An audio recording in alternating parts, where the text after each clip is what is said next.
اور اس کے علاوہ کہ یعنی جو سبب تھا وہ کیا تھا روزہ فرض کرنے کا کہ ہر مذہب نے کسی نہ کسی صورت میں تزکیہ نفس اور روحانی طہارت تزکیہ نفس اور روحانی طہارت کی اہمیت کو اجاگر کیا ہے. تزکیہ نفس کہتے ہیں یعنی اپنے نفس کو جو ہے اس کی غلاظت کو ختم کرنا, نفس کی غلاظت کو ختم کرنا تزکیہ کہتے ہیں.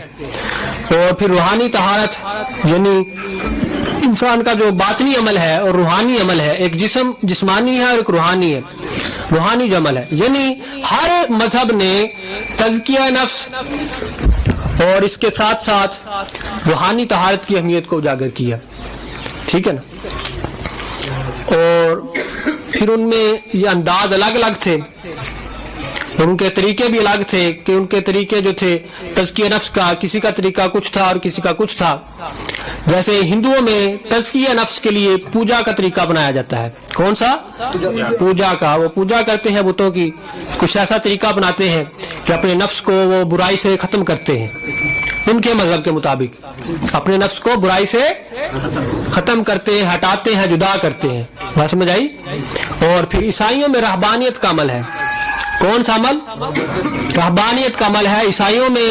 اور یونانیوں میں جو ہے یونان کے مفکرین انہوں نے کیا عمل کو اپنایا؟ انہوں نے اس عمل کو اپنایا کہ ترک دنیا کو, دنیا سے ہر قسم کا لگاؤ تعلق کو ختم کر دینا, یہ تزکیہ نفس ہے. میری طرف دیکھیں نا, سنو ادھر دیکھو کی ہو گیا جی.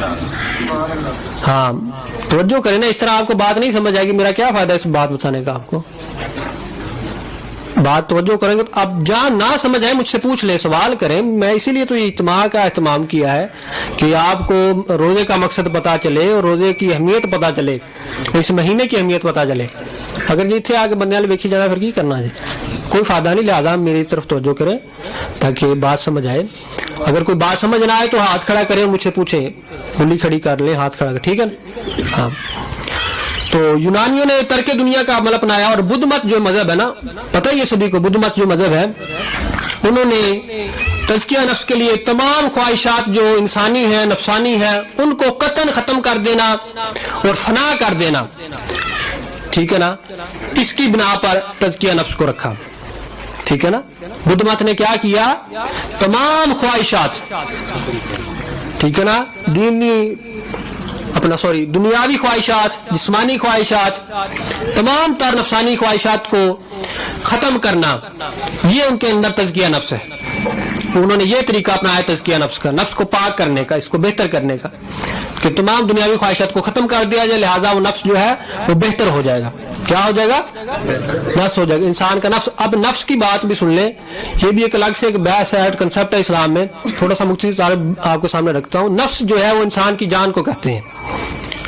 انسان کی جان کو نفس کہتے ہیں. جیسے اللہ نے قرآن مجید میں ارشاد فرمایا کلو نفس ذائقۃ الموت. ٹھیک ہے نا. اس طرح بعض مقامات پر نفس کا لفظ, تو یعنی نفس کو اللہ نے جان قرار دیا. کیا؟ جان. ٹھیک ہے نا. یعنی عربی میں اس کا جو معنی بنتا ہے وہ نفس ہے, تو لہذا اس کو اردو میں کہتے ہیں جان. ٹھیک ہے نا. لیکن طریقت میں اسے باطنی عمل کو کہتے ہیں. انسان کا جو روحانی عمل ہے اور باطنی عمل ہے اس کو نفس کہا جاتا ہے. ٹھیک ہے نا. لیکن ایک لحاظ سے جان بھی کہا جاتا ہے. ٹھیک ہے نا. کہ یعنی اپنی جان کو, اپنی روح کو اور اپنے باطن کو صاف کرنا اور بہتر کرنا, تزکیہ نفس. بات سمجھ آ گئی؟ جان کو کہتے ہیں نفس اور باطن کو. اب لیکن اسلام کا جو طریقہ ہے نا وہ ایک ایسا سادہ اور آسان ہے کہ جس میں نہ افراط ہے, نہ تفریط ہے, اور نہ یہ سارے اعمال ہیں. ٹھیک ہے نا. آقا علیہ الصلوۃ والسلام نے ہمیں ارکان اسلام کی صورت میں ایسا تزکیہ نفس کا عمل عطا فرما دیا جو کسی مذہب میں موجود نہیں ہے. ارکان اسلام کی صورت میں جو ارکان ہے نا اسلام کے 5, ٹھیک ہے نا, وہ عطا فرمائے. ٹھیک ہے نا. تو انہی ارکان میں سے ایک روزہ ہے. وہ کیا ہے؟ روزہ ہے. اور یہ روزہ ایک ایسی خاصیت رکھتا ہے, اپنے اندر طاقت رکھتا ہے کہ یہ انسان کے نفس کو بہتر کر سکتا ہے. اس کو اللہ نے یہ طاقت اور اکسیر اور قوت عطا کی ہے کہ یہ انسان کے نفس کو بہتر کر سکتا ہے. اس میں اتنی طاقت ہے. کیا ہے؟ طاقت ہے. تو اس کا اعتراف روزے کا دیگر مذاہب نے بھی کیا ہے. دیگر جو ادیان ہے، ادیان کہتے ہیں تمام جو دین ہے ان کی جمع ادیان، اور مذاہب کہتے ہیں مذہب کی جمع کو. کس کو؟ مذہب کی جمع کو مذاہب کہتے ہیں. تو دیگر نے بھی اس کا اعتراف کیا مذاہب نے. ایک انسائکلوپیڈیا ہے، انسائکلوپیڈیا آف جوز، انسائکلوپیڈیا آف جوز، مائک والی ذرا کم، انسائکلوپیڈیا آف جوز. اس میں کیا کہا جاتا ہے کہ یہودی جو ہے اور عیسائی وہ کیا کرتے ہیں، روزہ اس لیے رکھتے تھے کہ کفارہ گناہ کے لیے، کہ گناہوں کے کفارے کے لیے وہ روزہ رکھتے تھے. کون؟ یہودی اور عیسائی. کس کے لیے؟ گناہوں کے کفارے کے لیے. اور پھر وہ توبہ کے لیے بھی روزہ رکھتے تھے. براؤ کم کرو، مائک والیم کم کرو، ٹھیک ہے نا. توبہ کے لیے اور گناہ کے کفارے کے لیے روزہ رکھتے تھے. اور پھر یہاں تک اس انسائکلوپیڈیا میں لکھا ہے کہ اس سے بھی تنگ تر مقاصد کے لیے وہ روزہ رکھتے تھے. اور پھر اس سے کہیں اوپر کہ ایک وقت ایسا تھا قدیم تر، یہودیوں میں اور عیسائیوں میں قدیم تر ایک ایسا وقت تھا پرانا شروعات میں کہ جب وہ ماتم کے لیے روزہ رکھتے تھے. کس کے لیے؟ ماتم کے لیے. یعنی ماتم اگر کرنا ہوتا تو وہ روزہ رکھ لیتے، کھانا پینا چھوڑ دینا، ہر قسم کا طریقہ جو بھی ان کا تھا، وہ ماتم کے لیے روزہ رکھا کرتے تھے. یعنی روزے کا جو اصل مقصد تھا نا وہ ان سے ختم ہو گیا تھا. اصل مقصد روزے کا وہ ختم ہو گیا تھا. تو یہ طریقے انہوں نے اپنا لیے تھے. اب آگے اسی انسائکلوپیڈیا آف جوز میں وہ اس بات کا اعتراف کیا جاتا ہے اپنا اسلام کے روزے کے بارے میں، اسلامی روزے کے بارے میں. وہ کیا ہے کہ یہ اسلام ہی ہے کہ جس نے روزے کے بارے میں اپنا دائرہ کار اور دائرہ نگاہ اس کو وسیع کر دیا ہے. اس کو کیا کر دیا ہے؟ وسیع کر دیا ہے اسلام نے. اور پھر وہ تمام تمنائیں اور خواہشات جو دیگر اپنا نارمل زندگی میں رمضان کے علاوہ، روزے کے علاوہ، وہ تمام حاجات اور ضروریات جو جائز ہوتی ہیں اسلامی روزے میں، ان پر بھی پابندی عائد ہے. یہ کس میں کہا جا رہا ہے؟ انسائکلوپیڈیا آف جوز میں.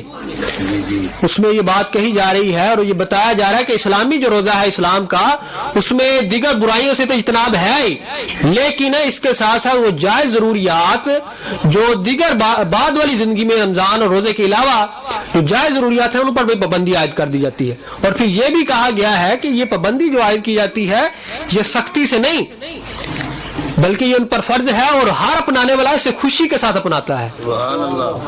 کس سے؟ خوشی کے ساتھ اپناتا ہے. دیگر مذاہب میں یہ خوشی نہیں تھی، وہ خوشی میں آ کر نہیں تھے یہ اپناتے روزہ، اور ان کا نہ یہ ایسا مقصد ہوتا تھا تزکیہ نفس کا، ٹھیک ہے نا. تو وہ اپنے اغراض و مقاصد کے لیے، جو ذاتی مفادات کی خاطر، جو میں نے آپ کو پہلے توبہ کے لیے، کفارہ گناہ یا ماتم کے لیے، کوئی اس طرح کی صورتوں کو اختیار کرنے کے لیے وہ روزہ رکھا کرتے تھے، ٹھیک ہے نا. کہ یعنی یہ اس بات کا اعتراف غیر مسلموں نے بھی کیا ہے کہ اسلامی روزے میں یہ اہمیت ہے اور اس کی یہ فضیلت ہے، ٹھیک ہے نا، جو دیگر اپنا مذاہب میں نہیں ملتی، روزوں میں دیگر مذاہب کے روزوں میں نہیں ملتی، ٹھیک ہے نا. اب جو دیگر مذاہب ہیں ان میں روزہ رکھنے کے مکلف بھی جو ہے وہ مختلف لوگ ہیں، ہر کوئی نہیں ہے، ہر کوئی روزہ نہیں رکھتا، ہر کوئی روزہ، بات سمجھ آئی. دیگر جو مذاہب ہیں ان میں ہر کوئی روزہ نہیں رکھتا. ہندوؤں میں جو روزہ رکھنے والے ہیں وہ صرف براہمن ہیں. کون ہے؟ براہمن. صرف وہی روزہ رکھتے ہیں اور کوئی روزہ نہیں رکھتا، اور وہی اس بات کے مکلف ہے، ٹھیک ہے نا. اور پارسائیوں میں صرف جو ان کے مذہبی پیشوا ہیں، مذہبی رہنما ہیں، پارسی جو آگ کی پوجا کرنے والے ہیں، جو ایران کا مذہب تھا قدیم، ٹھیک ہے، جسے پہلے زرتشت بھی کہا جاتا تھا، اور زرتشت بھی، اس کے بارے میں بھی اختلاف ہے نام کے بارے میں، زرتشت کہیں یا زرتشت کہیں یا اس طرح کا، ٹھیک ہے نا. تو یہ آگ کی پوجا کرنے والے تھے. یہ آگ کی پوجا کرنے والے جو روزہ رکھنے والے تھے نا، ان میں صرف مذہبی لوگ روزہ رکھے کرتے تھے، عام لوگ روزہ عام لوگ نہیں تھے رکھتے، ٹھیک ہے نا. اور پھر یونانی جو ہے ان کا جو مذہب ہے، جو دنیا کے جو مشہور مذاہب ہیں، ان میں صرف عورتیں روزہ رکھتی ہیں. یونان میں ان میں صرف عورتیں روزہ رکھتی ہیں، مرد روزہ نہیں رکھتے، نہ اس بات کے مکلف ہے، دیکھیں نا. لیکن اسلام کی خاصیت اور اس کا انفراد یہ ہے، اس کا مقام اور مرتبہ یہ ہے اس کے اسلامی روزے کا، کہ اس میں دنیا کے کسی خطے میں بھی مسلمان موجود ہوں، ہر عاقل بالغ اور مسلمان، مرد اور عورت، عاقل